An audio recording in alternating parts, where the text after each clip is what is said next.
On m'a dit que mon fils aurait du retard. C'est une phrase qui résonne encore dans ma tête comme un écho lointain. Mais ce que personne ne m'avait dit, c'est que je devrais me battre pour chaque mouvement, chaque regard, chaque souffle.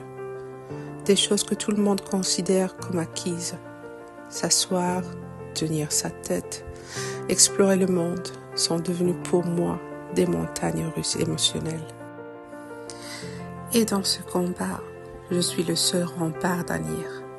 Être son seul parent, c'est porter ses espoirs, ses peurs et ses victoires sur mes épaules. C'est ne pas avoir le droit de flancher, même quand la fatigue me hurle de m'arrêter. Quand on devient parent d'un enfant atteint d'une pathologie, notre monde change instantanément. On n'apprend plus à marcher ou à courir, on apprend d'abord à faire circuler la vie. Vivre avec la dérivation, c'est vivre avec une inquiétude constante.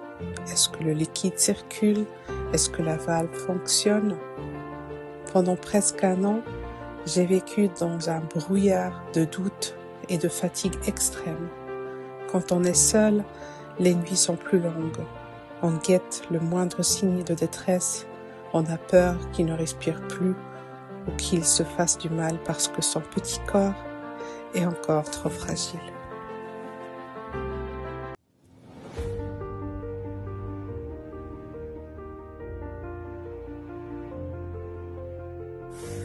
On a commencé la physiothérapie avec détermination farouche. Tous ces exercices, jour après jour, qui sont parfois si difficiles et ingrats. On essaye, on échoue, on recommence.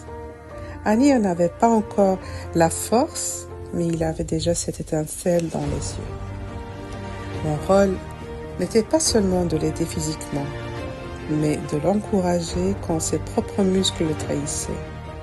C'est là que le lien entre un parent et son enfant devient indestructible. Et puis, il y a ce moment subversif.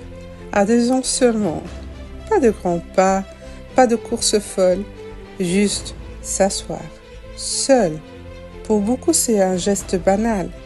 Pour moi, c'était une révolution.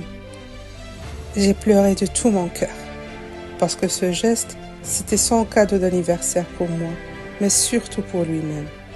C'était la preuve que certains progrès ne sont pas écrits dans les livres de médecine, mais dans la force de volonté.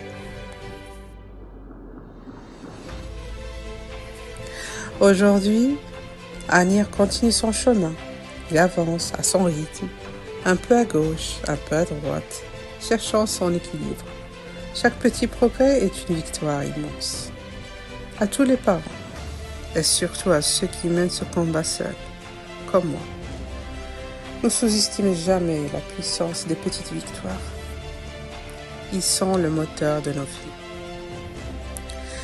Abonnez-vous pour ne rien rater du combat d'Anir et partagez vos victoires en commentaire.